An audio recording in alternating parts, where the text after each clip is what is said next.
Dr. Asma. Tan Sri Jafritia, Dato, Noor, Farida, Ariffin, honored guests of Sunway, and my lucky fellow members of the Sunway community. I am Thye, the president of the Jafritia Institute on Southeast Asia, and I have the good luck today of standing in the reflected glory of your august company. However, I'm regret to say my good feelings today, as in the last few months, are shallower than usual. I regret that I share the general perception that Malaysia is caught in the perfect storm of problems of economic stagnation, social confrontation, political disarray, and international tensions. Malaysia, the economy in Malaysia is in trouble. The growth rate for the rest of the year is unlikely to be higher than the last reported number of 4.5%, largely because China, Japan, and the European Union are slowing down as well. The Malaysian ringgit is unlikely to recover in the short run because of the euro, the Japanese yen, and the renminbi are unlikely to rebound sharply in the face of the forthcoming interest rate increases in the United States. On the political side, we also seem to be in a perfect storm. PKR, PAS, and now UMNO appear to be competing among themselves to become the first party to disintegrate comprehensively.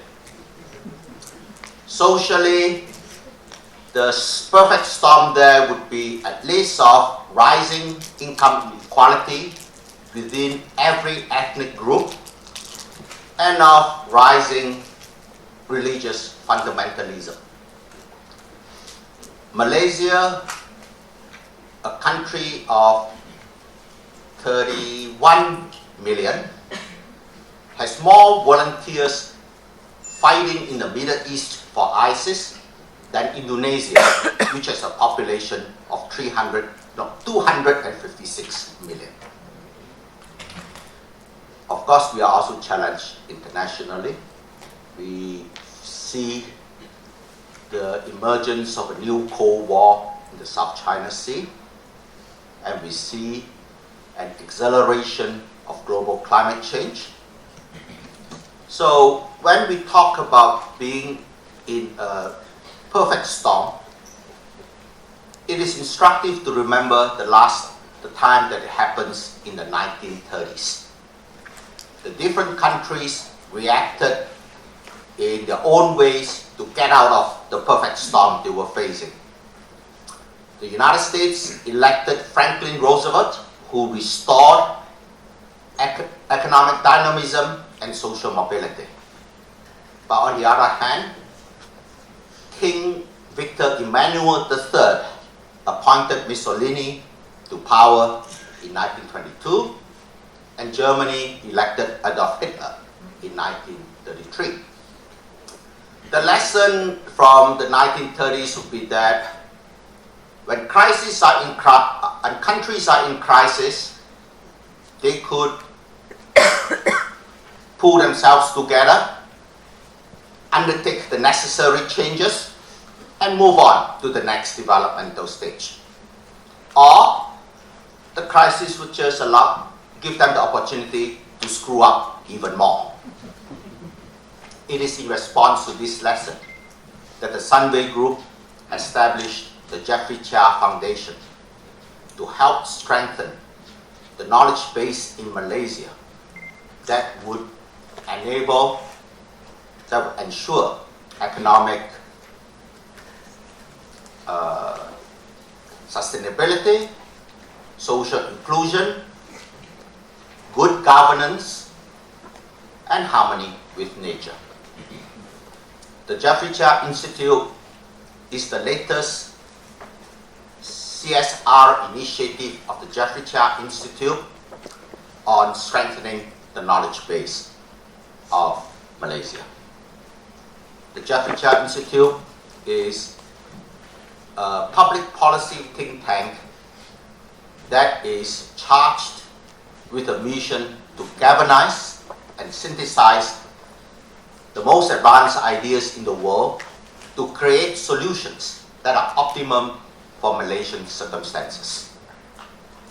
So today, the Jeffrey Thye Institute is very proud to partner with the group of 25 to bring to you Yang Bahagian, Dato, Noor, Farida, Ariffin, to talk to us about the seemingly growing appeal of the racial and religious supremacist agenda in Malaysia. So, ladies and gentlemen, let me say a few words about, well, actually, she needs no introduction, but for those who have not had time to done the necessary research, she has been a long-time civil servant in the Foreign Service, a lawyer by training. Her specialty has to do with arms control and law of the sea. And she was Malaysia's former ambassador to the Netherlands. So, ladies and gentlemen, let us welcome Dato Farida.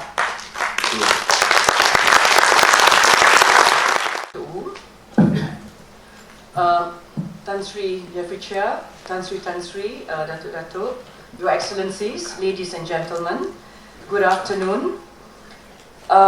Before I begin, I would like to thank the Jeffrey Thye Institute of Sunway University for giving me this opportunity to share my thoughts on behalf of my group, the G25, or the group of 25, on the developments in our country, especially with regard to what we perceive as the rising Islamic fundamentalism. As you're all aware, we came into, or rather we burst into the public arena with an open letter dated 7th of December last year, 2014, where we expressed our deep concern over the continuing unresolved disputes on the position and application of Islamic laws in this country. And the ongoing debate over these matters, to us, display a lack of clarity and understanding on the place of Islam within our constitutional democracy. Moreover, they reflect a serious breakdown of federal-state division of powers, both in the areas of civil as well as criminal jurisdictions. And we felt that the current situation where religious bodies seem to be asserting authority beyond their jurisdiction, where issuance of fatwas violate the federal constitution, especially the section on the part on fundamental liberties, which are enshrined in the federal constitution, we felt that they breached the democratic and consultative process of shura in Islam. And the problem is compounded also by the rise of supremacist NGOs who accuse dissenting voices of being anti-Islam, anti-monarchy, and anti-Malay, and which has made attempts at rational discussion and conflict resolution very difficult. But most importantly, where the use of the Sedition Act hangs as a constant threat to silence anyone with a contrary opinion. These developments, to us, undermine Malaysia's commitment to democratic principles and the rule of law. They breed intolerance and bigotry, and they have heightened anxieties over national peace and stability. And as moderate Muslims, we are concerned about the statement, especially of the Minister of Religious Affairs, Dato Sri K. Baharum, Jamil K. Baharum, if you recall, after the judgment of the Court of Appeal in the Seremban transgender case, he said, where the transgender people who applied for a judicial review from the civil courts, they won it at the Court of Appeal level, they won the judicial review, and in commenting on the decision, the Honourable Minister said that this was a new wave of assault on Islam. And not only that, that this was an attempt to lead Muslims astray from their faith, and it was an attempt to put religious institutions on trial.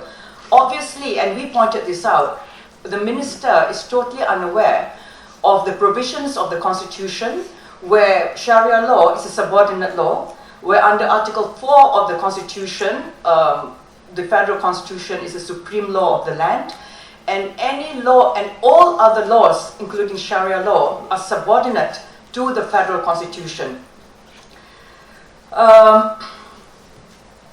Now, let me just say a few words about the G25. We are a group of individuals dedicated to the cause of a moderate Malaysia and a functioning democracy. And we are committed to fairness and justice and the rule of law rooted in its democratic constitution, which is our federal constitution, and the public institutions. Now, our letter had pointed out, had highlighted our concerns over not just the rise of the supremacist NGOs, but also over the religious authorities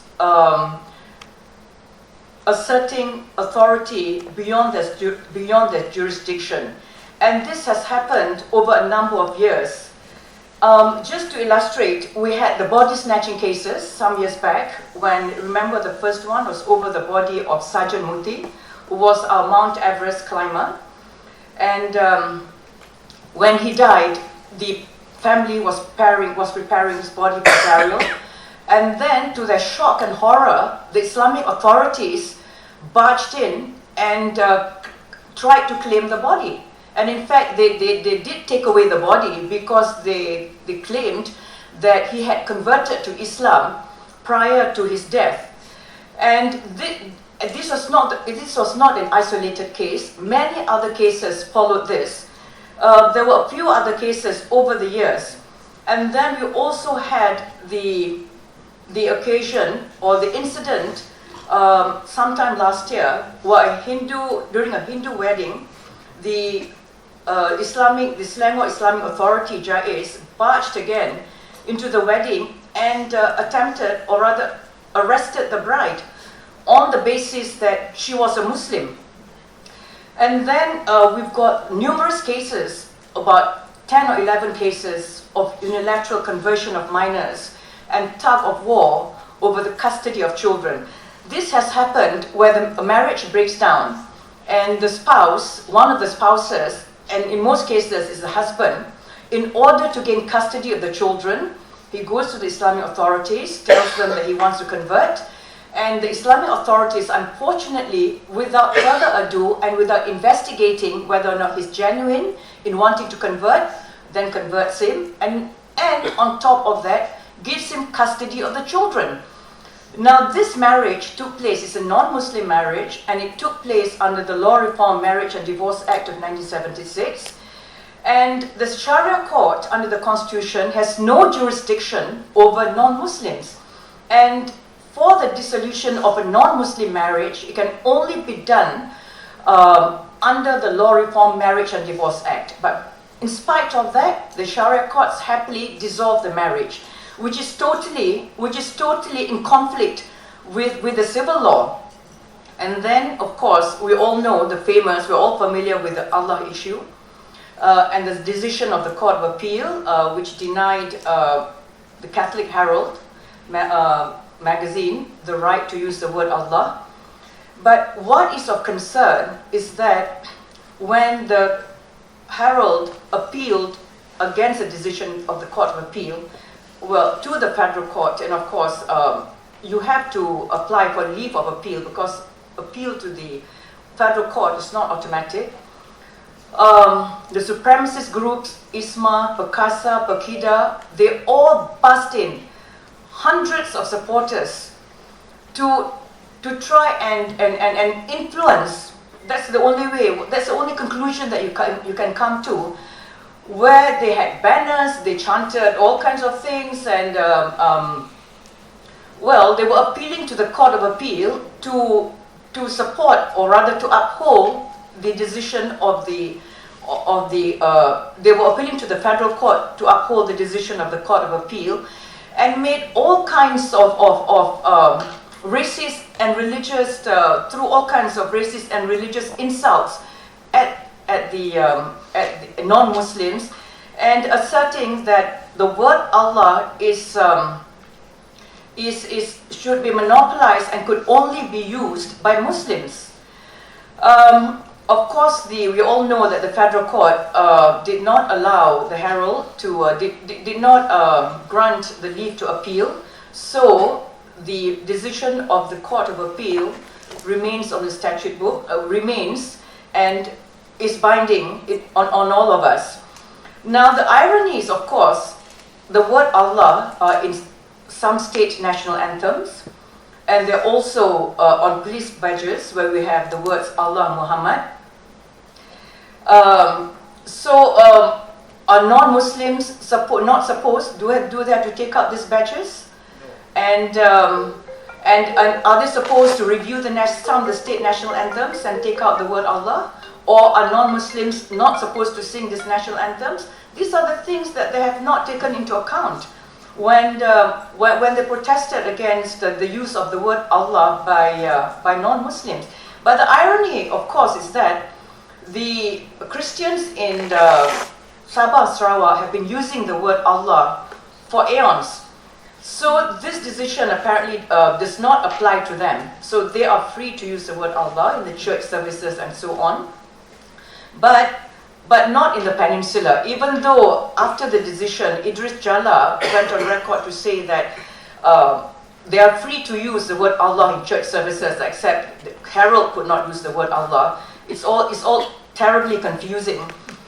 So there we are. And the thing is, in the Middle East, we are just a Muslim majority country, but none of the countries in the Middle East, none of the Arab countries, where Arab is the spoken language, and of course, people tend to forget, especially some of the Muslims in this country, they think that the Arabs have a homogeneous religion, that they're all Muslims. That is not true, because many Arabs are Christians. We have the Coptic Christians of Egypt, then of course you have the Syrian Christians of Syria, and there are also Christians in Iraq. And Palestine, of course, not all the PLO members are Muslims. And to them, it is not, the use of the word Allah is not an issue. And in fact, one of the sheikhs, Arab sheikhs, who's from Medina, who came to this country, and he heads a Sufi group here, and I attend some of the sessions occasionally, and we asked him about the use of the word Allah, and we told him about this case, and he was very surprised. He said, "What is the fuss? You know, I mean, Allah is for all of humanity. It's not just for Muslims." So there we are. And then, to illustrate other issues of concern, in Selangor, JAIS seized 321 Bibles, Malay language Bibles, because they had the word Allah there, and in spite of the instructions from the then Menteri Besar Selangor, MB Khalid, I think, Tan Sri Khalid, to return the Bibles to its rightful owner, they retained it for 1 year, and it was only when the Sultan of Selangor intervened did they finally return it. Then one of the most famous cases is the Nick Raina's Borders bookstore case, where in 2012, Nick Raina is the manager. I'm sure we're all very familiar with this case. Nick Raina was, or still is, the manager of the Borders bookstore in the Gardens shopping mall. And in 2012, Jawi raided the bookstore and seized this particular book by Irshad Manji, who is a Canadian author of Iranian descent, I think. The book is called Allah, Liberty and Love. They seized both the English copy, English language copy, as well as the Malay language copy. And they couldn't charge the Borders bookstore. It's only a legal entity. They couldn't charge the supervisor because he was non-Muslim. So they charged Nick Reiner for insulting Islam because the book was sold in the store, even though she told them that as a mere store manager, she had no influence in the decision on what titles to store and to buy, to display and to sell was not hers. Anyway, but the amazing thing is, the book at that time, there was no fatwa issued against the book. It was not yet banned by the Home Ministry. So what they did in charging her is but the Home Ministry, after Nick Reiner was arrested and the books were seized, 2 weeks after that, they hastily gazetted the ban to say that the book was banned. But this was after the event. And we all know that under Article 7, it's one of the fundamental liberties part of the Constitution, criminal law cannot act retroactively. And in spite of this clear violation of the Constitution, but in spite of that, they charged Nick Reiner in the Sharia court for insulting Islam. And the Borders bookstore then applied for judicial review. It was heard, but at the High Court level. And they won. The Borders bookstore and Nick Reiner won at High Court level. In fact, the judge even sarcastically asked the Jawi prosecutor, who represented Jawi, and asked him whether the book was available online, and the answer was in the affirmative. And the judge sarcastically said, then why don't you ban the internet? Anyways, what happened was they won. The Nick Reiner and the Borders bookstore won, and Jawi appealed against the decision of the High Court. And again, they won. They won at Court of Appeal level. And Jawi, in spite of the fact that they were going to end, the DPP went on record to say he advised them. Because the government department, of course, they were represented by the Attorney General's chambers. DPP advised them not to proceed further to the federal court, and they threatened to waste public money. Of course, technically, you can appeal to the federal court, but you have to apply again for leave to appeal. They wanted to proceed until only last month. I was told by the lawyer for Nick Reiner, Mr. Roslin, that he threatened to bring contempt proceedings against Jawi, and only then did they withdraw. And the case was heard against Nick Reiner, was heard in the Sharia court, and the Sharia court acquitted her. But at that time, because of the appeal to the federal court, the Nick Reiner's lawyer, Rosli Dahlan, advised the court to give an acquittal, not a discharge not amounting to acquittal, because of the pending appeal. And that was what the Sharia judge said. And that was the decision that he made, the order that he made. And he was very sympathetic towards Nick Reiner. I was very critical of the conduct of Jawi. Then, of course, you've got the fatwas issued against religious pluralism and liberalism. Sisters in Islam was declared to be, there was a fatwa against sisters in Islam for insulting Islam, for practicing religious pluralism and liberalism.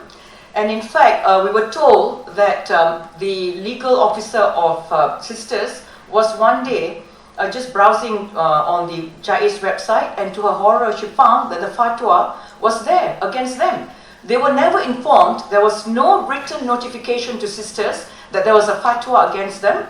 So, and they only had a very limited time to appeal to make an application for judicial review. They went to the High Court to apply for leave, and thankfully they were given leave to apply for judicial review, and it will be heard sometime this month, I'm told. But the thing is, Malaysia is the only country where fatwas are legally binding once they're gazetted. Because in Islam, fatwa is just an advisory opinion, and you're not bound by it, because I suppose any ulama can issue a fatwa, and it depends on which, who will believe him and who will abide by the fatwa. But it's not legally binding. Only in this country is it binding, and clearly it is in violation of the federal constitution. Then we've got the Negeri Sembilan transgender case, where the transgender community was regularly harassed and intimidated by the Sharia authorities. They were charged under the Negeri Sembilan Sharia criminal offence enactment, and so they were found guilty. So what they did, they were fed up of the constant harassment. 3 of them finally, on the advice of lawyers, applied for judicial review. I think they lost at the High Court, but the Court of Appeal gave a decision, if I'm not mistaken, last November, and allowed the judicial review. And in the process, the Court of Appeal struck out the offending section of the Negeri Sembilan Sharia criminal enactment, criminal offence enactment, and this was what gave rise to the inflammatory language used by our Honourable Minister of Religious Affairs, Dato Sri Jamil K. Bahrom, when he condemned the decision. So I'm not sure whether they are going to appeal to the federal court, but I hope the case rests there. But unfortunately, there were very brave, courageous judges who decided on this case, who gave that decision. Unfortunately, the presiding judge, who was a former colleague of mine in the Attorney General's chambers, actually, Judge Hishamuddin, Dato Hishamuddin, he was passed over for promotion. And the presiding judge in the Allah case, he was promoted to the federal court. You draw your own conclusion. What does that tell you? Anyway, so this is where we're heading, and and I do tend to agree with the rather doomsday scenario which was painted by Professor Wu just now. Then besides this, we've got the moral policing, the Khalwat cases. And we are, in fact, the only Muslim country which has these laws. Because privacy is something which is valued in Islam. And you cannot go around prying, having Khalwat raids at 3 a.m. or 2 a.m. in the morning into people's private homes, looking for offending couples, offending married couples, and there have been many cases of these Khalwat patrols and the Khalwat raids, unfortunately. And I suppose the most famous was the one which involved one Saiful of Ideas, which is the Institute for Democracy and Economic Affairs. If you recall, this was sometime last year during the school holidays. He was invited to a past seminar in Parit Bunta. And because he's from Perlis, it was during the school holidays, he decided to balik kampung with his mother and his 2 daughters. So they were put up at a hotel in Parit Bunta after the seminar, and that gone back to the hotel and retired for the night. At 3 a.m. there was a loud knocking on the door. He, bleary-eyed, he opened the door a crack, and to his horror, there were 6 men clad in black, looking very menacing, and who insisted on going into his room. He said, "What for?" They said, "Oh, we were told that you've got a woman in the room who's not your murim," meaning your blood relative or next of kin. He told them that he had his old mother in the room because he shared a room with his mom, and his daughters, 2 daughters shared another room. He said the mother wears the tudung, the hijab, and she would be horrified to find strange men in the room when she's not, when she didn't have the tudung on. But they insisted. They went in, they found nothing, then they left without even an apology. Where in fact the G25 raised this with the para authorities, and I'm happy to say that action has been taken against these enforcement officers. What they're doing is bringing disrepute to Islam. And in fact, one of our G25 members told us she used to work in Turkey and in Oman. They have no such laws, no such Kalwat laws. And in fact, even the police, when they see a car which is parked very far away, they are not supposed to go and invade the privacy of the occupants of the car. And we've got this very famous anecdote about one of the caliphs of Islam, Caliph Omar, who went to a house and climbed onto the roof to peep into the goings-on in the house because he had been informed that the occupants were having a drinking party where alcohol was flowing. So he peeped in and then he climbed down, knocked on the door, and wanted to arrest the occupant. And the owner of the house said, "You have no business coming to my house through illegal means. If you want to come to my house, you knock on the door and come in. Whatever I am doing, if it's not in public, you cannot see what I'm doing in public, you have no business to arrest me." And Caliph Omar agreed with him and left. Because this is the rule in Islam. You cannot invade someone else's privacy, and especially when offences are not done within the public realm. Well, there are other experts on Muslim law here, including Dr. Farooq Musa, who may be able to shed more light on this, because I don't claim to be an expert on Islamic law. But whatever it is, we are all trying to do our best to improve our knowledge in this area. But besides that, then we've got the trespass on the federal list by the state assemblies, where they have been passing laws as though the whole of Islamic law is under their jurisdiction. Now, under our federal constitution and the 9th schedule, there is a clear division of powers. List 1 of the 9th schedule gives a list of the subject matters where the federal parliament can enact laws, which is in fact almost all the subjects.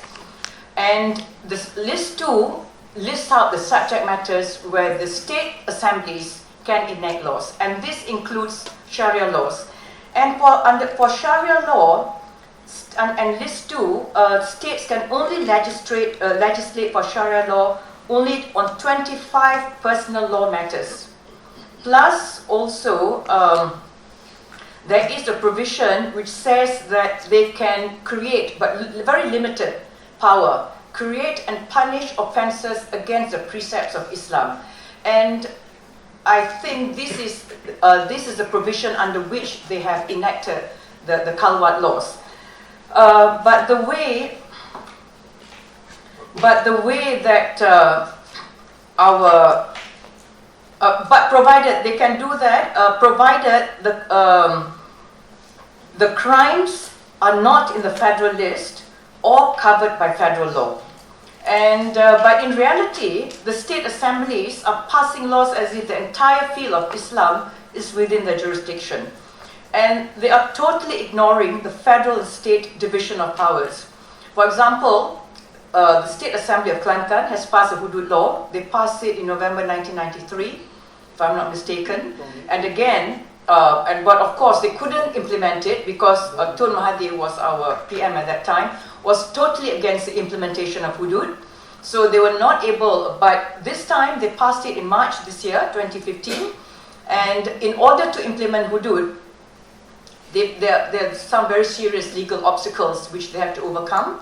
First of all, they need to amend a 65 law, which is called the Sharia Courts Criminal Jurisdiction Act of 1965, which limits punishment which can be given out, imposed by the Sharia courts to 3 years imprisonment, 6 strokes of the rotan, and a $5,000 fine. So clearly, cutting off of limbs and whatnot, clearly would be against, in violation of this 1965 Act. Then we also have the Federal Constitution. I just illustrated to you List 2.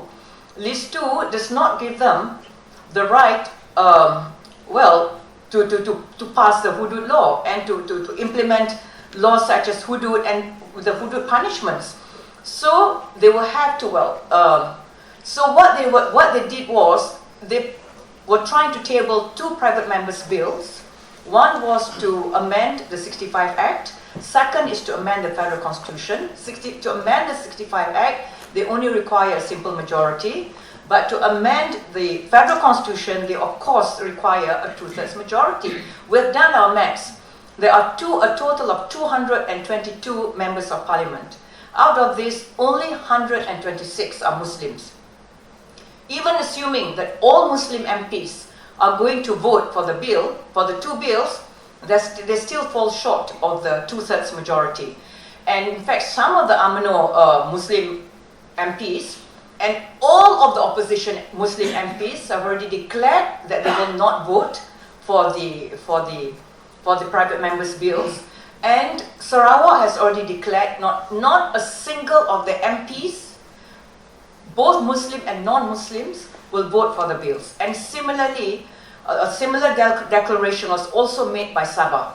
So these bills are dead in the water. And we suspect that it was just an attempt by Hadi. It's all about politics, of course, because they passed the law long before the Muktamar and the internal party elections. And of course, it was going to appeal. This was going to appeal to the faithful, especially to the Malay rural voters. And I suppose it worked because they won. And all the past progressives who are very lukewarm about implementing hudud, I think nearly all of them, all of them were defeated, and consequently they're going to leave past and form a new party called GHB, is it? Except one, unfortunately, it's a very to criminal lawyers, GHB is a very unfortunate abbreviation, because under criminal law, GBH means grievous bodily hurt. So I really hope they will reconsider and find some other abbreviation.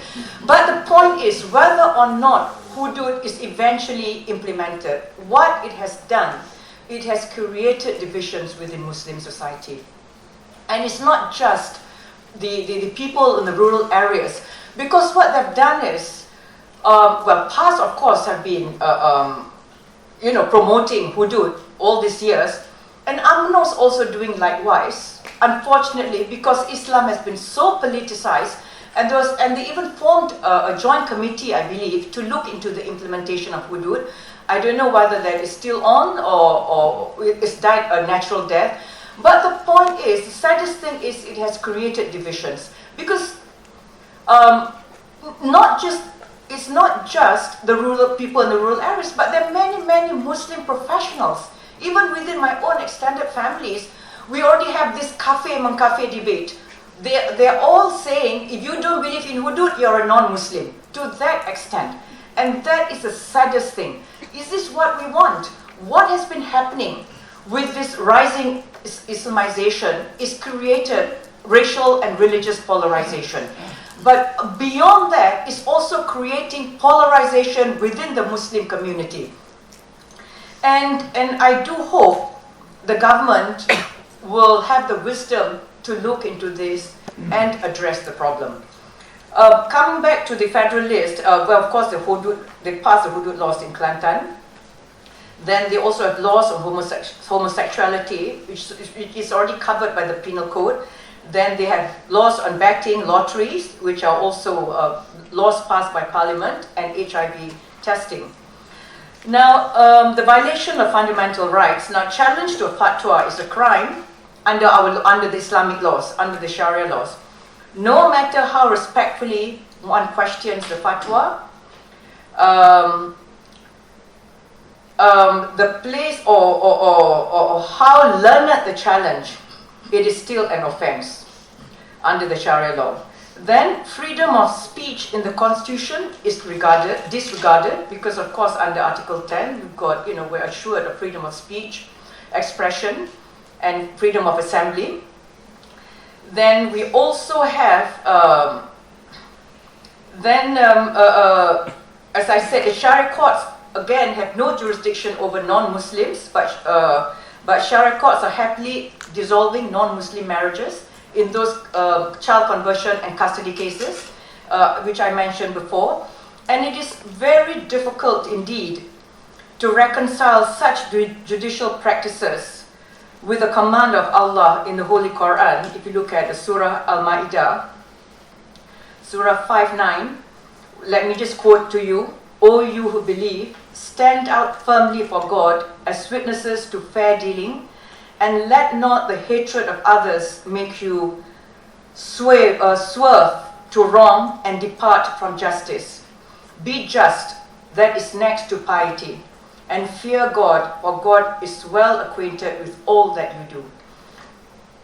Justice is the first principle of Islam, and what they are doing is totally, is not consistent with the principle of justice. And again, let me quote Surah 28, 77, verse 77, which says, "Act kindly, just as God treated you kindly." And then we have the very famous 13th century Muslim scholar, one of our very eminent Muslim scholars, Ibn Qayyim. Let me quote to you what he says about the Sharia. The Sharia is supposed to be all about justice, kindness, common good, and wisdom. Any rule that departs from justice to injustice, or departs from common good, which is called maslahah in Arabic, to harm, which is mafsada, is not part of Sharia. So where does that lead to? We need to. That is why what the G25 is calling for is for the government to establish a consultative process, and specifically to establish a consultative committee comprising Sharia law experts, constitutional law experts, and others who are adversely affected by Islamic laws, to look especially at the Sharia criminal offences enactments, because of course different states have different enactments, and to review them and make recommendations for the repeal of those which are in clear violation of the federal constitution, and especially to look at the moral policing laws such as the Khalwat, which are totally against the precepts of Islam, and to repeal these. So what we are doing is, we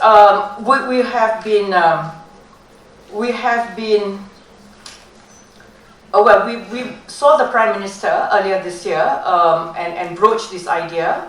He was quite receptive, but as to whether he's going to act on it is a different matter. Unfortunately, now he's rather preoccupied with other things. So this may be deferred. To some other, more opportune time.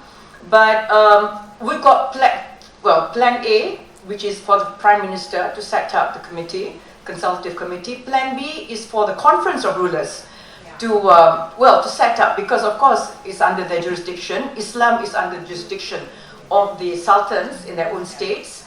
So we are seeing rulers. Well, we want to see all the rulers. We're also seeing the governors. We're also seeing the chief ministers and so on and so forth to try and sell this idea. So that's Plan B. Plan C, we're seeing the MPs across the political divide to also promote this idea, if all else fails, to have a parliamentary caucus on Islam, on Sharia law. So all these things are going on because people have been wondering what G25 has been very quiet, but all these are going on behind the scenes. Now, apart from that, I've already spoken about the rising Islamization. But besides that, we also have the rising racism. we had the Taman Medan incident that was in May. Was it April or May? I was abroad at that time, where Taman Medan residents, well, apparently people in Taman Medan went to a Taman Medan church, which was housed in a shop lot, during the service, because it was a Sunday, during the church service, and demanded that the pastor take down the cross on the church wall, because they said it might influence Muslims, or especially young Muslims, to convert. I've never heard of such a ridiculous. I mean, most of us, especially people of our generation, attended mission schools. And in fact, when we met the Chief Minister of Sarawak, we were talking about this issue, and he recited to us the whole of the Lord's Prayer, because because of course he attended St. Joseph's School, which is mission school in Kuching. Most of us attended mission schools, and during my time, we had to take Bible knowledge or religious knowledge.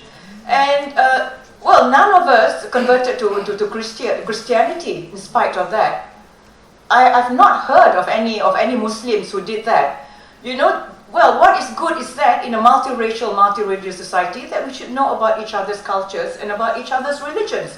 Anyway, this was the reason given for the Taman Medan church cross incident, and apparently one of the leaders was a brother of the IGP. Even though when this was pointed out, IGP defended him and said, oh, he was just trying to make peace, you know, and calm down the crowd. Oh, I don't think it's a likely story. And then we've also seen racist incidents such as the Lawyat and the Times Square incidents. A simple shoplifting incident suddenly conflagrated into a huge racist incident and almost became it could have become another May 13. This was of course partly due to the fact that the social people on social media jumped on the bandwagon. The Chinese started criticizing the Malays and vice versa. Then you had bloggers like Papa Gomo, of course inciting racial hatred. Then you had the professional agent provocateur, or the professional agitators coming from Pekida. And we had people like Ali Tinju, who was of course famous for leading the bud dance outside Ambiga's house about 2 years ago. And of course we saw photographs of him, at UMNO functions and so on, and kissing the hand of the First Lady of Malaysia. First Lady of Malaysia, well, about that, Wisma Putra sort of advised them that it's not the right term, because, you know, you're only a First Lady if your husband is the executive president, like the United States or France.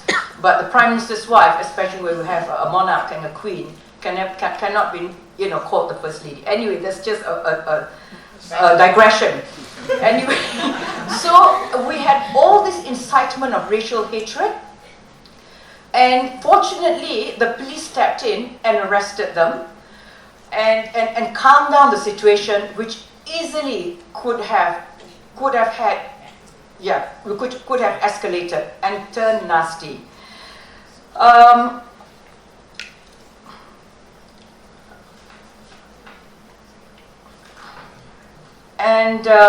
But the problem is, the main problem is, the crux of the matter is that our politicians are politicizing religion and also using the racial card. You only need to attend or listen to the debates during the UMNO General Assemblies, and honestly, they fell well within the ingredients of the Sedition Act.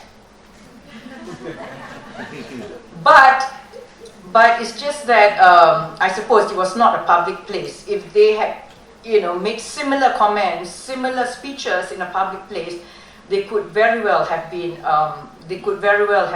charged under the Sedition Act. Except the problem is we seem to have selective prosecution of under the Sedition Act. Now we have political parties also playing the race card, and. You read yesterday, the day before, that there was a speech on Sunday made by our, no less a person than our education minister, who is also a member of the UMNO Supreme Council, where he warned, this was a speech at Ulu Langat, to the UMNO divisional meeting, where he reportedly said that Christians and Jews had an agenda against the Malays, that there is a plot by them to split the Malays. And the Christians were outraged. The CCM, the Church Council, Council of Churches, the secretary, Reverend Herman Shastri, asked them to retract it and issue an apology. What is the big idea of inciting religious hatred against Christians when Christians are our fellow citizens? This is a very dangerous game that they're playing. So, if our politicians, if our cabinet ministers are doing that, this is also happening amongst the professionals, I said, troublemakers. And also, this is the sort of message they're sending, and people at the lower levels of UMNO are doing likewise. And what does this do to our race relations? Then, of course, you've got what we call institutionalized racism by the Biro Tata Negara, BTN. They were in the limelight, and Zurairi's newspaper highlighted the slides that they had. The slides referred to G25 and also the indie group, the publishers, the authors, and so on. And the case of G25, they said they labeled us as socialists because we were educated in the 60s and 70s, English medium of education, and that was a socialist era, according to the brilliant analysis of the BTN trainers. And they even cited me, singled me out to say that, Dato Noor Ariffin was politically motivated, or because I was the ambassador in the Netherlands when we had the Pulau Batu Putih case, which came before the International Court of Justice, and because I was involved in the case, I was politically motivated. I don't know, this is a brilliant piece of deduction, but, well, what I said was, clearly there is something very wrong with the civil servants that we have now, who really low level of intelligence and no critical thinking skills. And they really need some serious training. But what we have done also is, following this, following the Lawyat incident, the G25 issued a statement. You can read, this is advertisement time, a little bit of commercial. We have a blog called G25malaysia.org.org, and all our statements have been uploaded on the blog, and you can find it. But we also have articles from people like Chandra Muzaffar, Dr. Farouk, and Professor Shad Faruqi, and so on, which can be read, which are all on the blog. So I would invite you to visit the blog and read the articles. But we did have a statement regarding about racial harmony. I'll come to that in a bit. So regarding BTN, we called for the review of BTN, and either to drastically revamp it or close it down, because they're not doing Malaysians any favors. Because agenda obviously is to promote Ketuanan Melayu, which has no place in a multiracial, multi-religious society. If we are serious about promoting racial harmony, about promoting peace and stability in our country, which of course is very much related to our economy as well, we need to stop all this race baiting. We need to seriously take measures to promote racial harmony.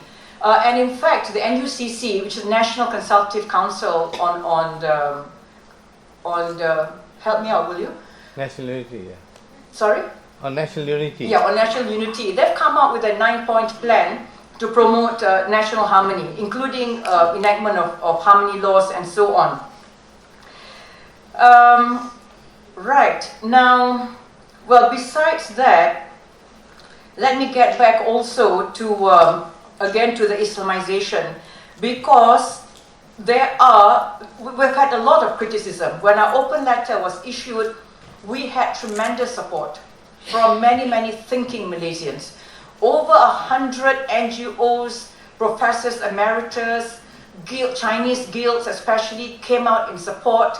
And there were other open letters from Group of 40, which is pan-Malaysian group of Malaysians, including a lot of our former colleagues in foreign ministry, former ambassadors and so on, lawyers. Then we also had online petition, IM26. Then we had group of, including Farida, G25, kami juga, number 25, which were all in support.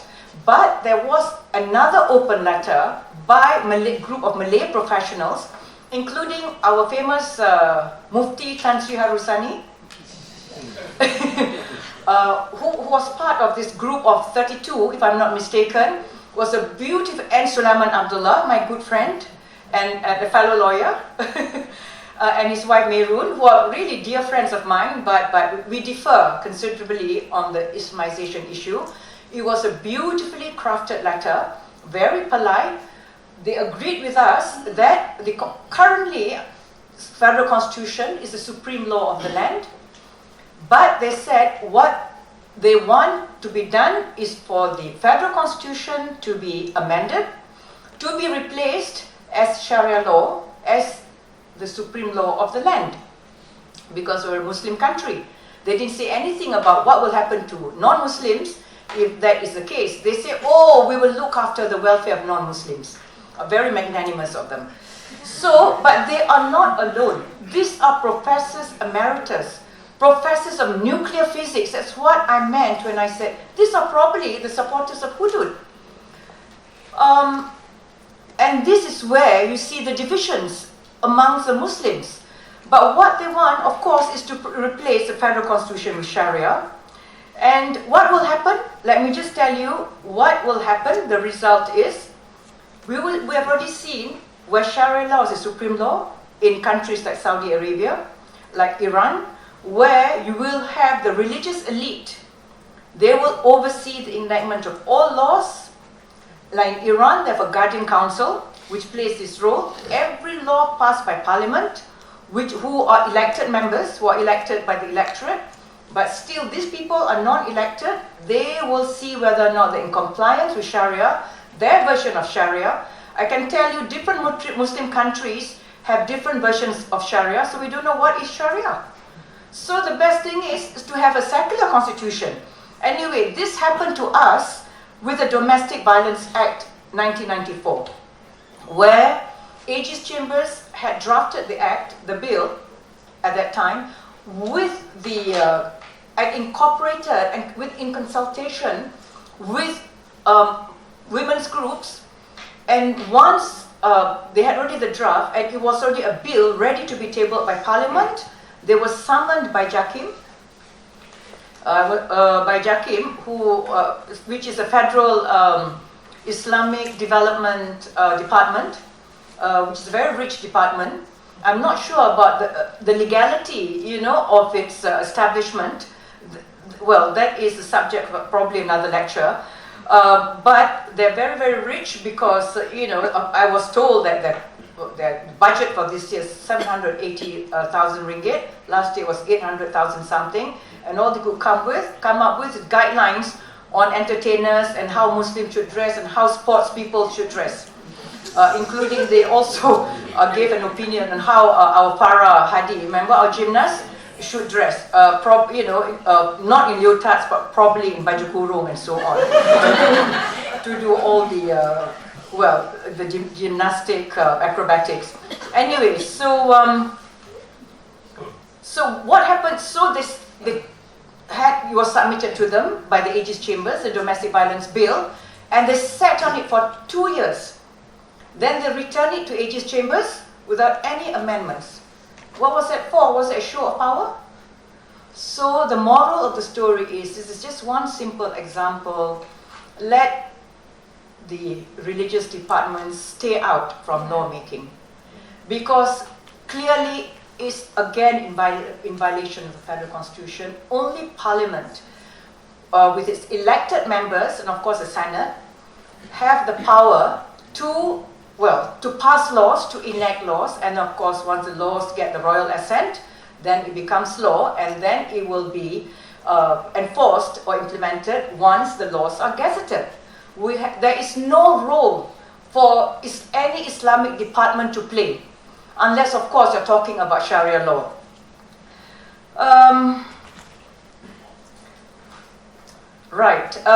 So what are we going to do now?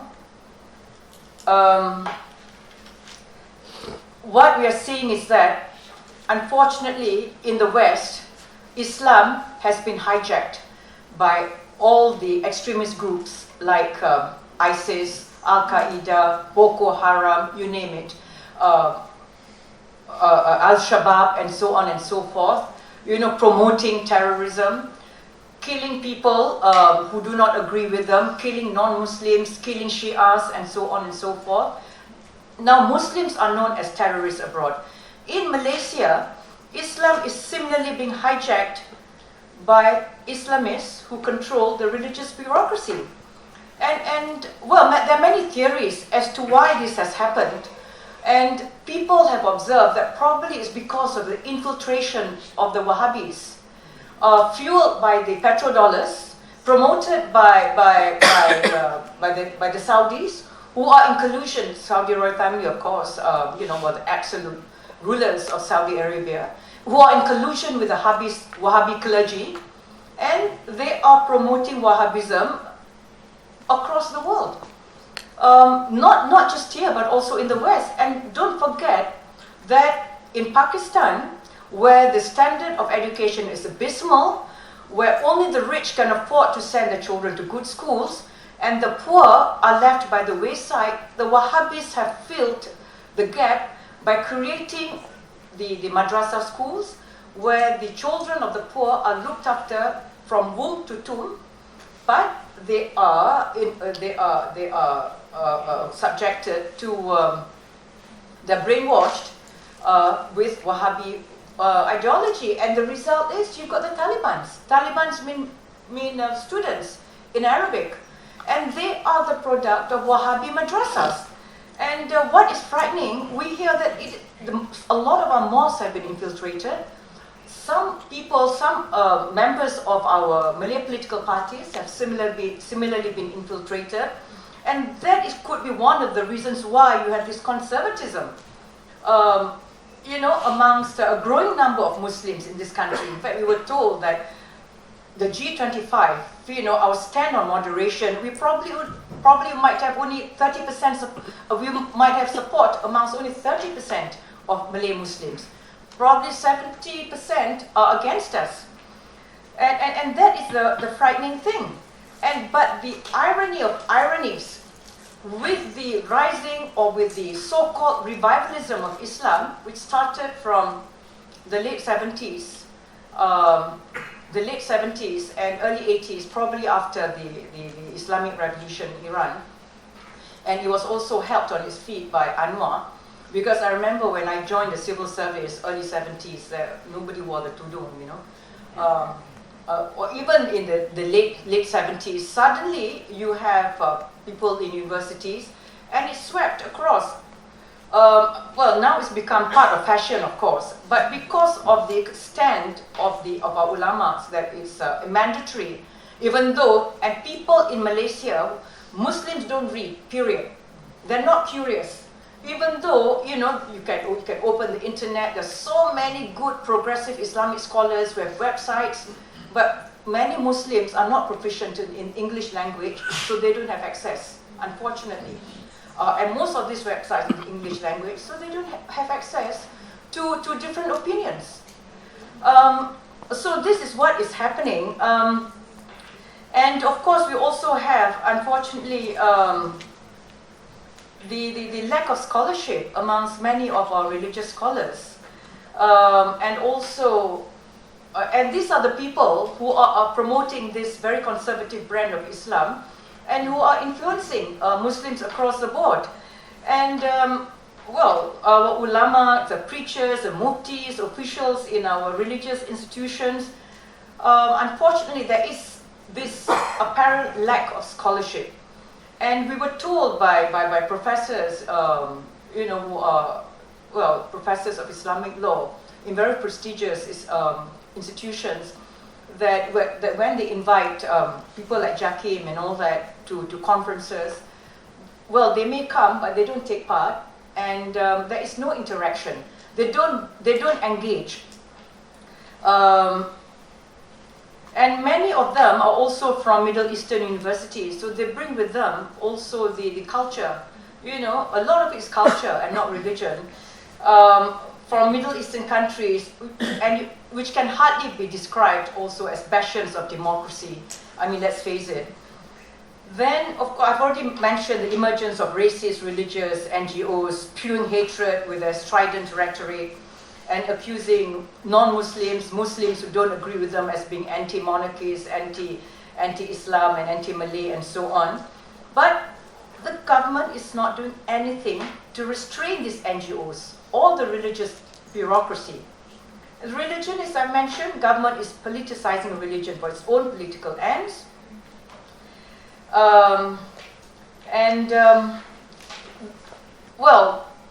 I think many people have observed that's probably because they are desperate, especially in view of the results of the past two general elections.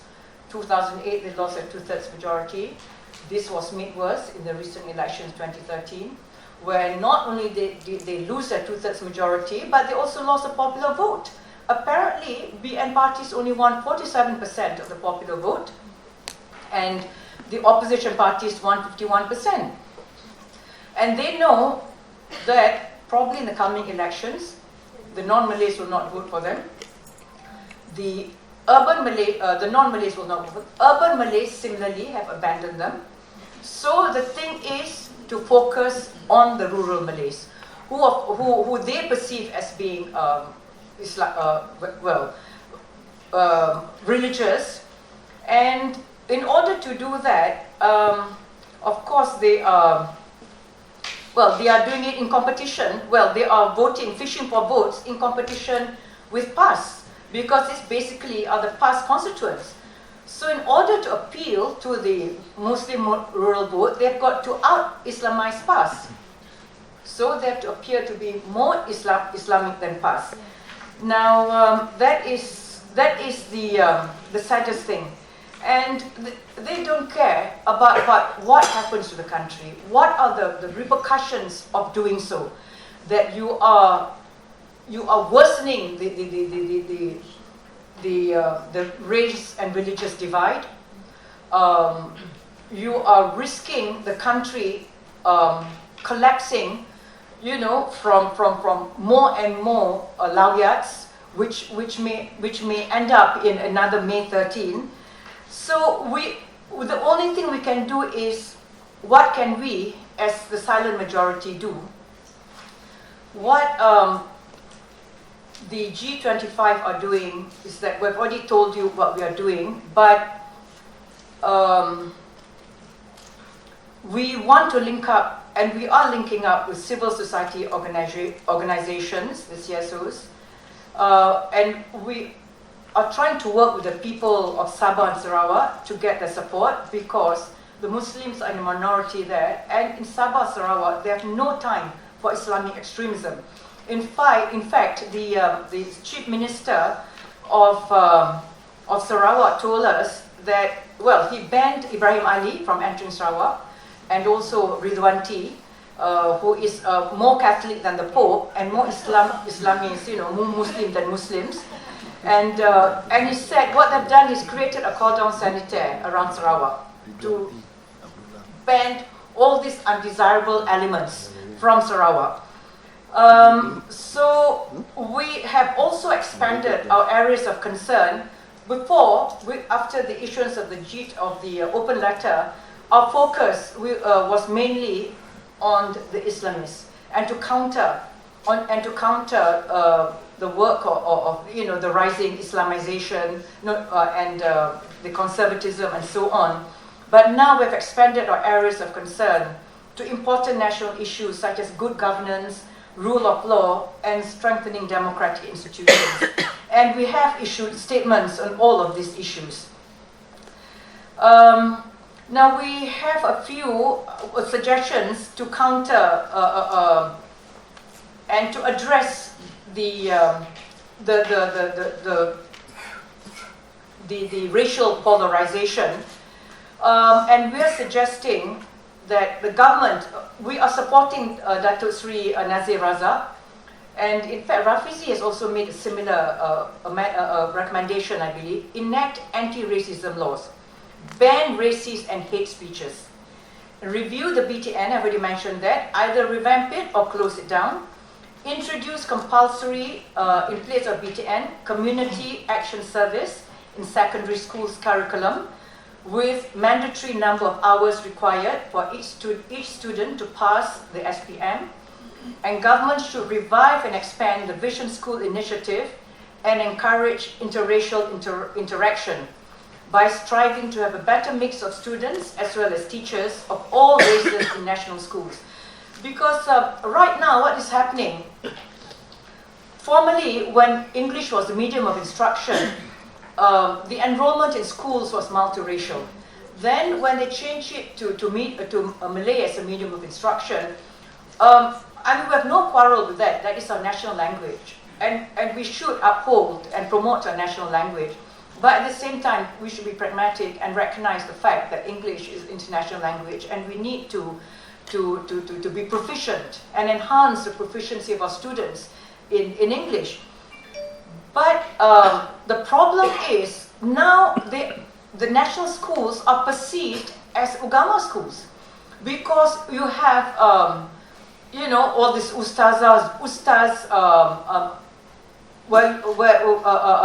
trying to influence the students or the pupils to be more Islamic and so on. You saw all the incidents, especially during the fasting month, where non-Muslim students are not allowed to eat in front of the Muslim students and told to eat in toilets or outside bathrooms and so on, which is so disrespectful. And so what we're trying to say, what we're recommending is that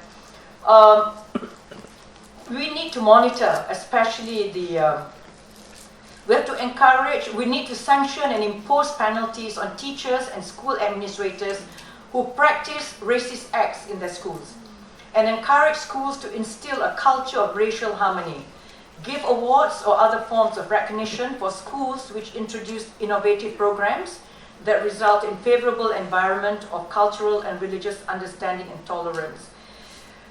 And also revive the observance of Rukun Negara principles in schools and in the workplace in order to influence overall behavior of all Malaysians. And then the fifth principle of Rukun Negara is kesopanan and kesusilaan, which means courtesy and morality.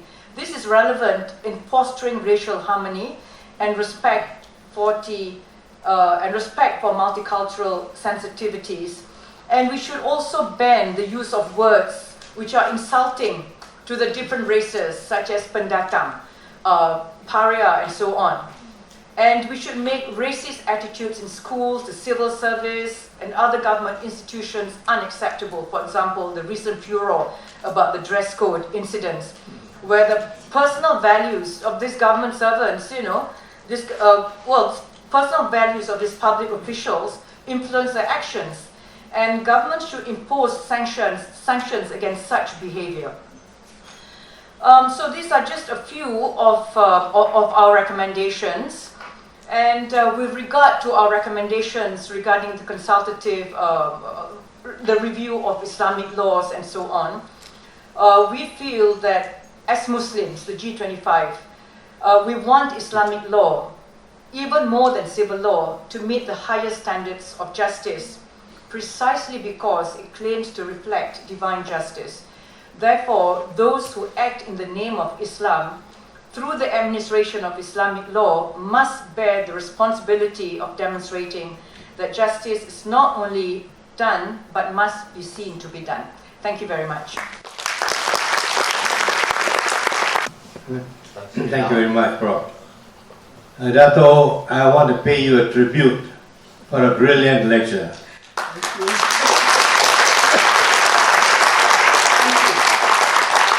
I was consoled by the remark that the present day civil servants are not up to the mark, which excludes you and me.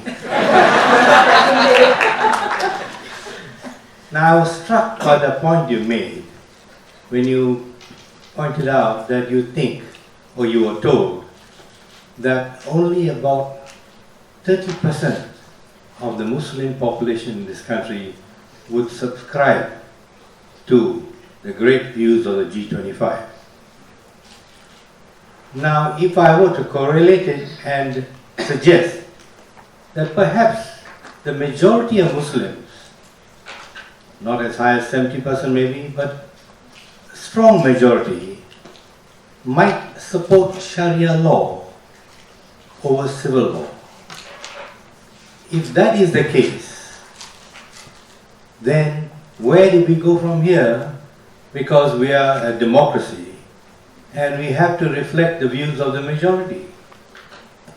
So I find a contradiction and some conflict, and I hope you'll comment on it. Thank you very much. Shall I? Muslims don't form the entire electorate because we also have to bear in mind that our federal constitution is a social contract, that it was our founding fathers made a lot of compromises.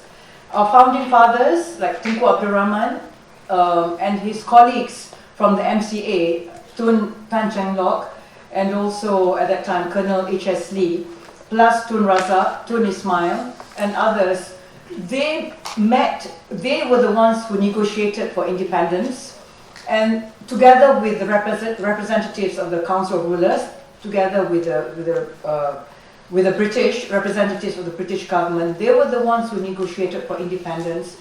And of course, they were the ones who later approved the federal constitution, which is basically a document of compromise, social contract, because in return for citizenship for the Chinese and for the Malaysians who came in later, the non-indigenous Malaysians, the Chinese and the Indians, they agreed to Article 153 for the special privileges and affirmative action for the Malays.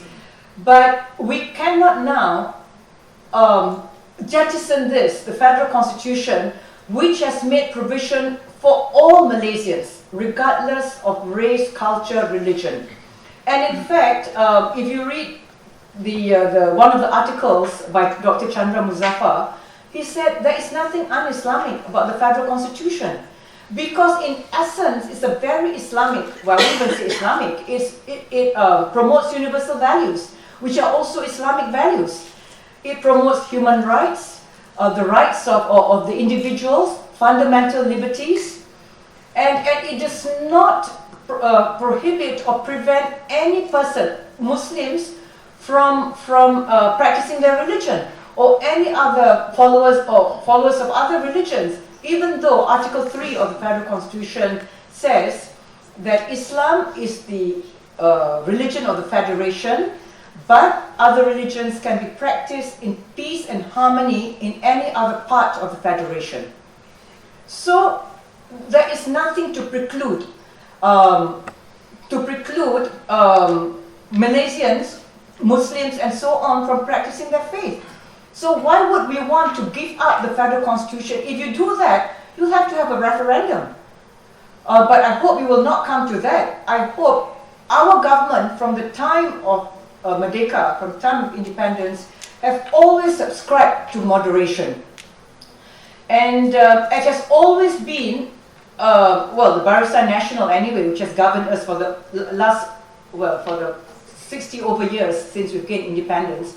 It has always been a coalition of race-based parties, and what will happen to the Barisan?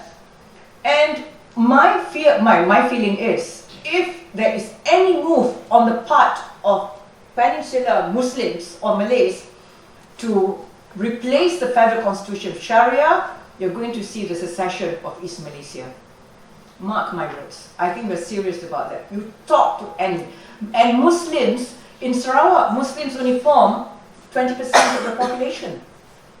And even the Muslims who form 20% of the population, they're very liberal Muslims. I mean, there's so much racial harmony in both Sabah and Sarawak that we West Peninsula Malaysians can learn a lot from them. If the government is prepared to see the secession, the breakup of Malaysia, then they can encourage the Islamists in the peninsula to do that. So I don't think we're in any danger of that. I hope good sense will prevail, and that any attempt to replace the federal constitution with Sharia law will be met with the strongest possible defense by the government. And for us, please, what can you do as the silent majority? Please speak up. We need more and more NGOs. We need more and more people from civil societies. We need more and more ordinary Malaysians to speak up. You know what can happen? In the case of the MACC officers, the 2 officers who were threatened with transfer, in fact, who had already received the transfer orders to the PM's department, because of the, I hope that I'm right, because of the public outcry, they reversed the order. So that it just shows the power of civil society, the power of the silent majority. We got to protest and make our voices heard. Everybody needs to stand up and be counted. But, well, I'm an eternal optimist. I don't think our country we will come to that. I just hope that good sense will prevail. Because you're right. I hope I'm right. I know I'm right. Yes, sir. My name is Chan Meng Wai. Thank you, Dato, for a very enlightening lecture. My question is this, I think like Tan Sri noted, it was quite well, maybe shocking or enlightening statistics to say that probably 70% of the Muslim do not subscribe to what you all stated or stand for. And the bulk of them are probably in the rural areas. Now, so what can we do about that? I mean, I don't think we go along the path to say, oh, they are simple-minded people or whatever. I mean, it's good to be religious, right? It's good to lead a simple life. There's no need to pursue a rat race or whatever. So maybe to follow the advice during the emergency to win the heart and minds of the people. What can we do to talk to the rural folks who are maybe influenced or skewed by certain propaganda or whatever not? Because I think what the opposition party has done so far, they are making very limited inroads into the rural population. The concentration is in the urban areas and things like that. So we are practically preaching to the converted. Thank you. Thank you. Serious. It needs to look at the Ugama curriculum in schools. It needs to reorientate. It needs to teach from the school level onwards, from primary school onwards, from the Ugama schools. It needs to teach a more progressive brand of Islam, and not simply to focus on the conservative aspects. And especially, well, it's good to teach them that, well, we need to pray 5 times a day, the 5 pillars of Islam and all that. But at the same time, you cannot be teaching that other peoples of other religions, of other faiths, are wrong, and you are the only one who's right. Because this is what is happening, is what teachers are saying. In fact, one of our G25 colleagues was mentioning to us that his daughter attends the Damansara school. It's a very upscale area. I mean, it's hardly can hardly be described as a rural area. And her ustazah told her that, oh, don't mix with the non-Malay children because they'll go to hell. I mean, this is totally unacceptable. That is what we were saying, that this kind of attitude, this kind of actions on the part of school principals, teachers, and so on, they have to be nipped in the bud and they need to be punished if this is the case. Then of course, the government will have to rein in the Islamic religious authorities. They are also preaching a very conservative brand of Islam. They're only interested in punishment. They're only interested in the moral policing, even though, I mean, as I said, we are the only country which has turned personal sins into crime against the state, which is ridiculous. You know, that you can actually be jailed, you know, for going out with a person whom you're not married to. That unmarried couples can be jailed. Well, for doing nothing than just sitting together, maybe chatting in a house, maybe at some unearthly hour of the night, but still, religious authorities or state authorities have got no business doing this. So to us, this kind of laws should be scrapped. But the government has to take, I mean, it has to be a holistic approach. They've got to rein in and re-educate and make sure that you've got good progressive Islamic scholars who are appointed or recruited as staff of the religious establishments.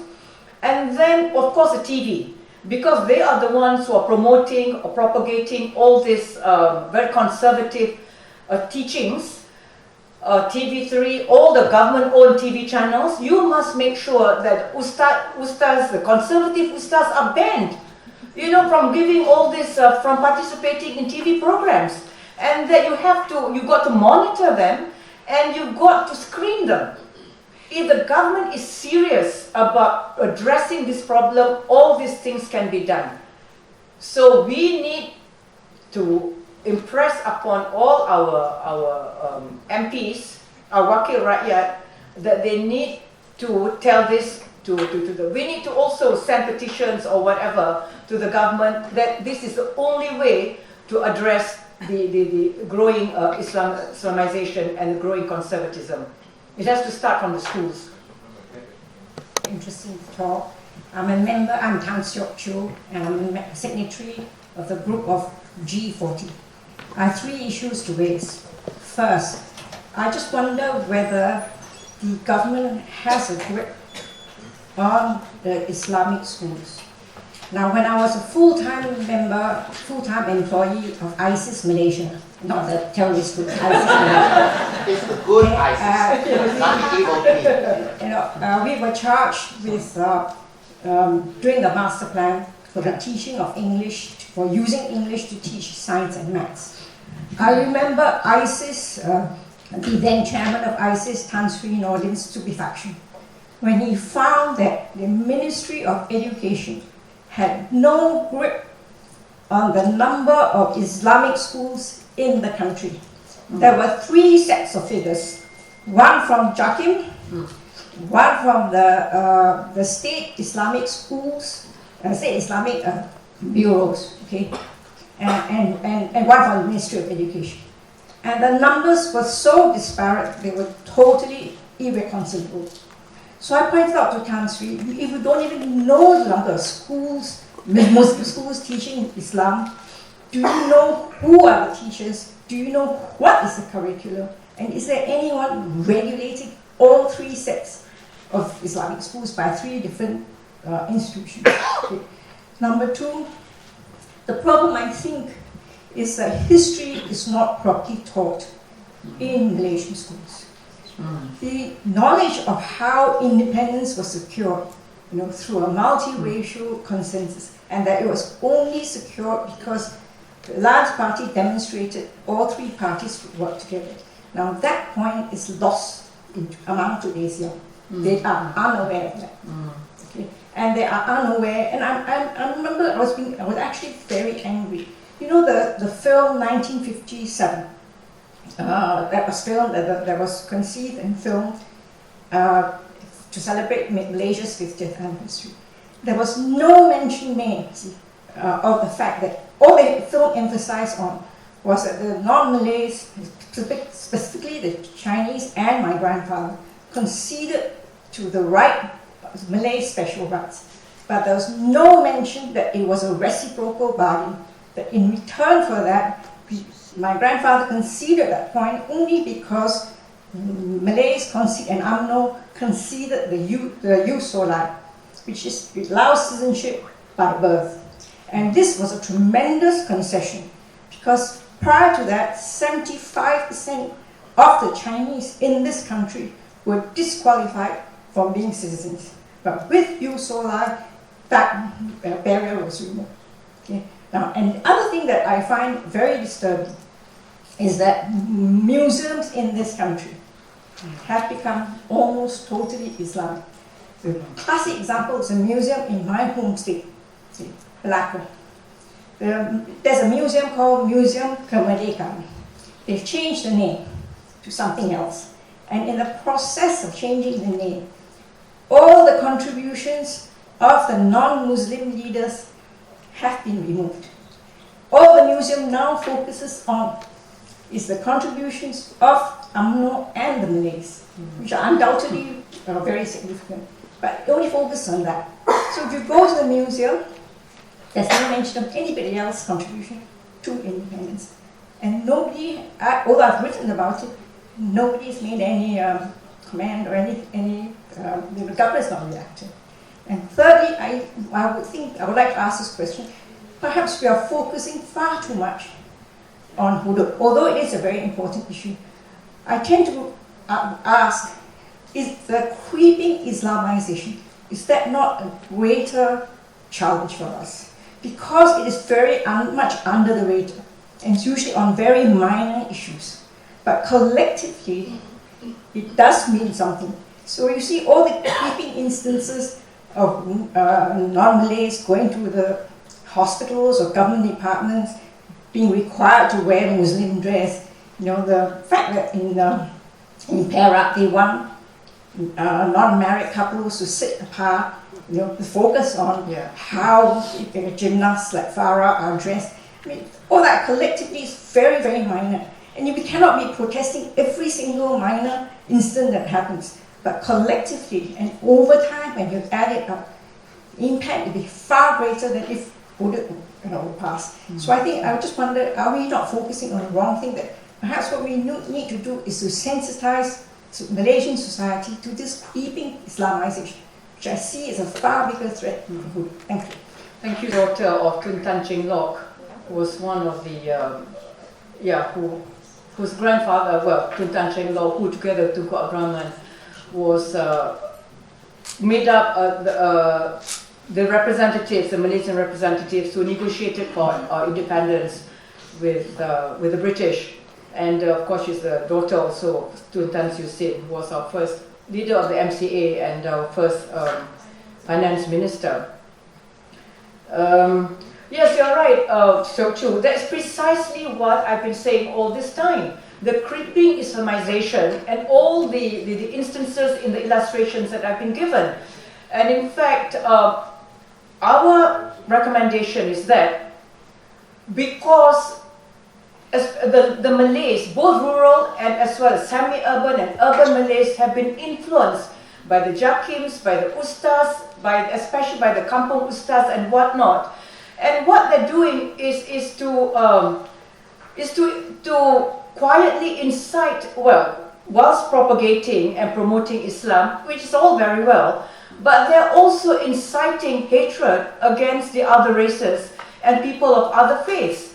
And the government needs to address this, but the problem is the government seems to be encouraging it.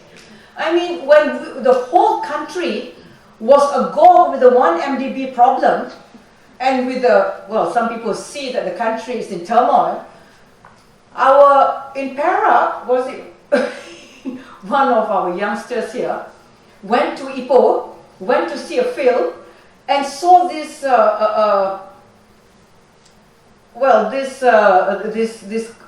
notice saying that, if you're not, unmarried couples are not allowed to sit together in the cinema. I mean, with all that is happening, all that can focus on is on petty little things like that.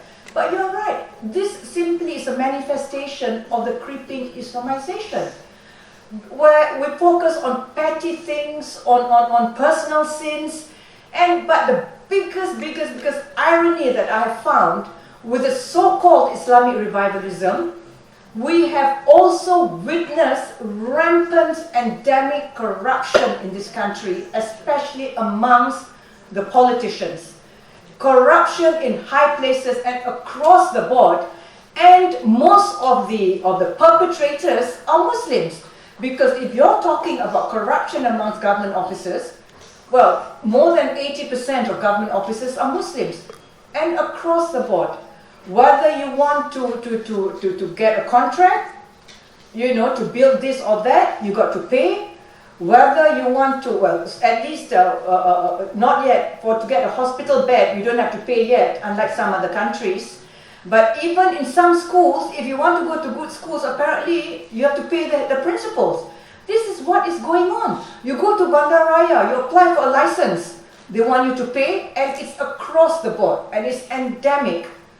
And if our political leaders are setting such a good example by openly, rumored, anyway, we don't know, we haven't come to the bottom of it yet, because the task force are not allowed to complete their task.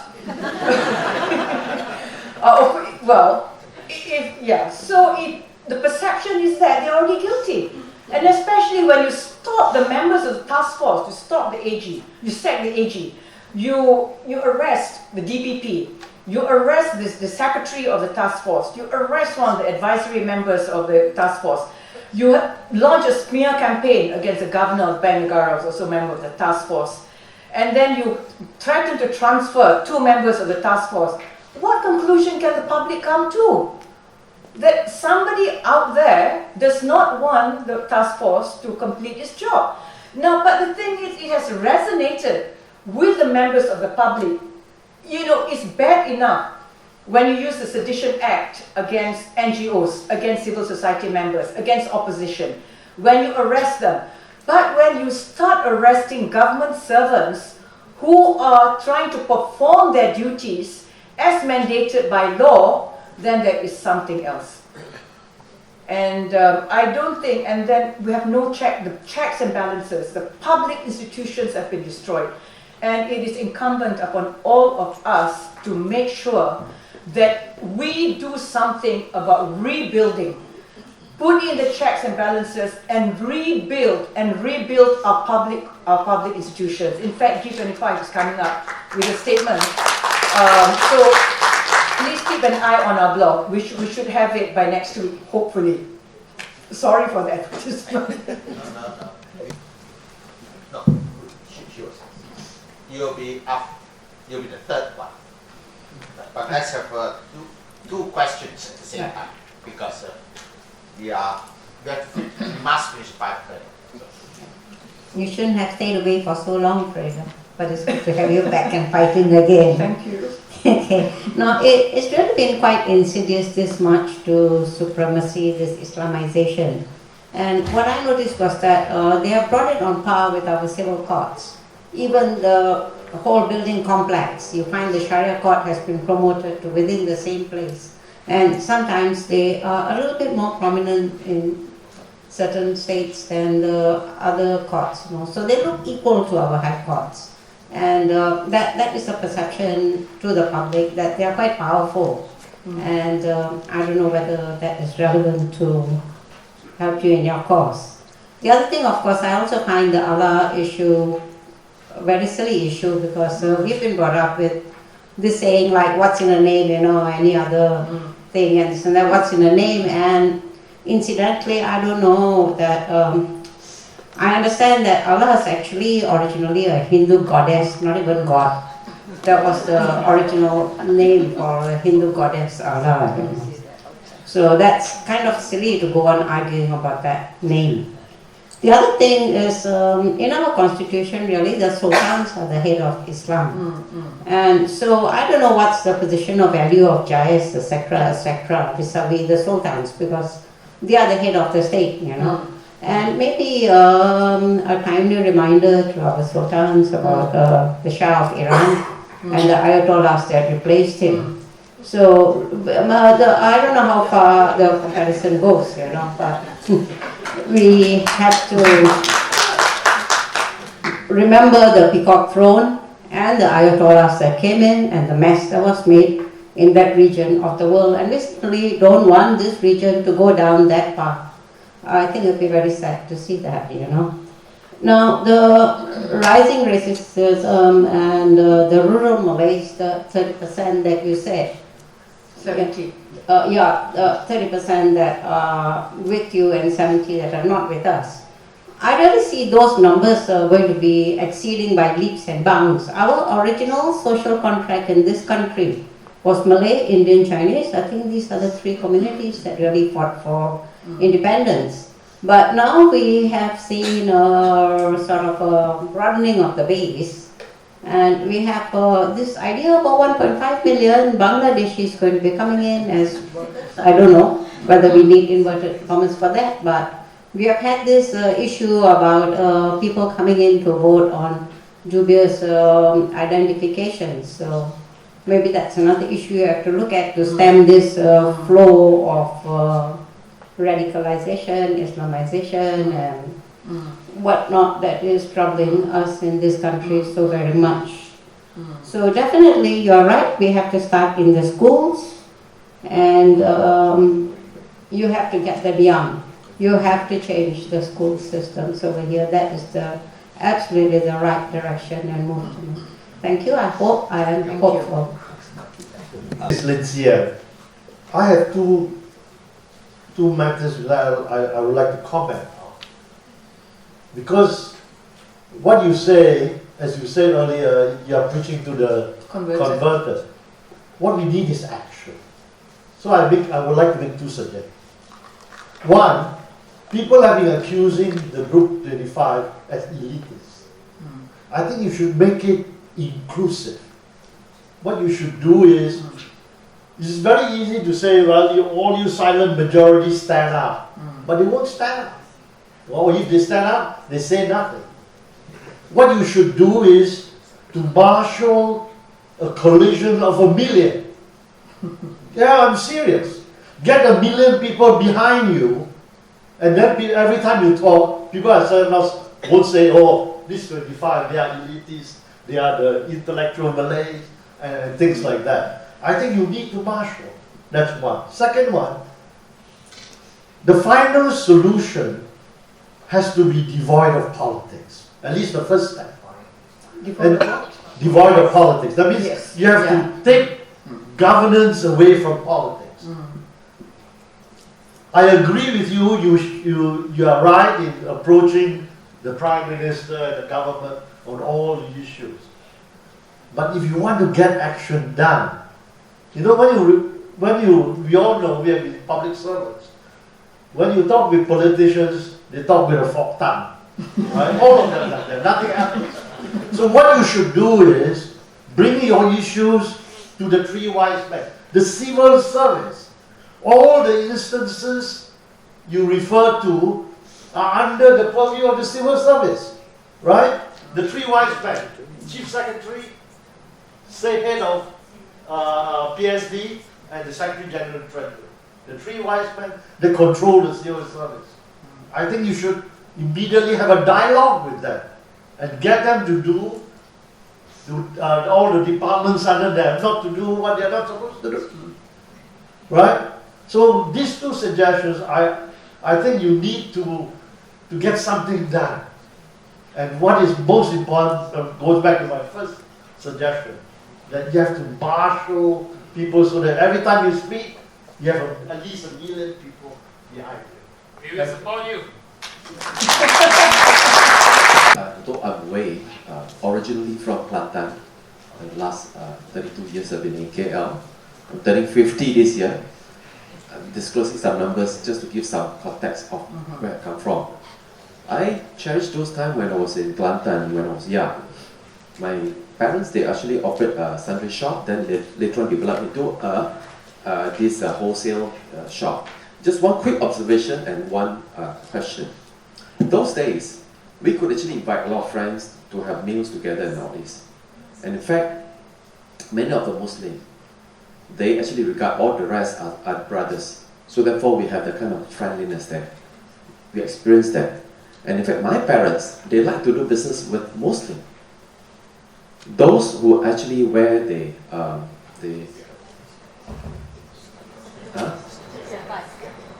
kopiah, the white cap. Because even though they owe some money, when they don't have enough to pay, they will make sure that they come back the next day to pay, because they say that I don't know how long would I live, and I do not want to leave this world with the debt that I have not paid. So therefore, I want to cleanse myself while I'm still alive.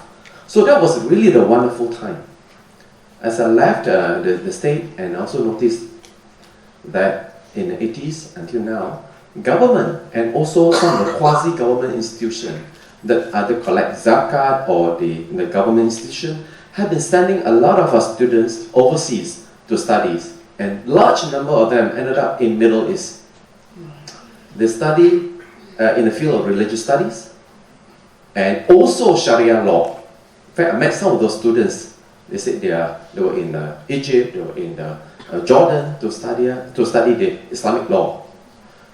So, hence, they get fed into the 4,000 mosques and surahs that has been built and promoted by the government, of course through the direction of party and government. So these people get into the society, they get into the leadership position in the mosque, in the school, in various institutions.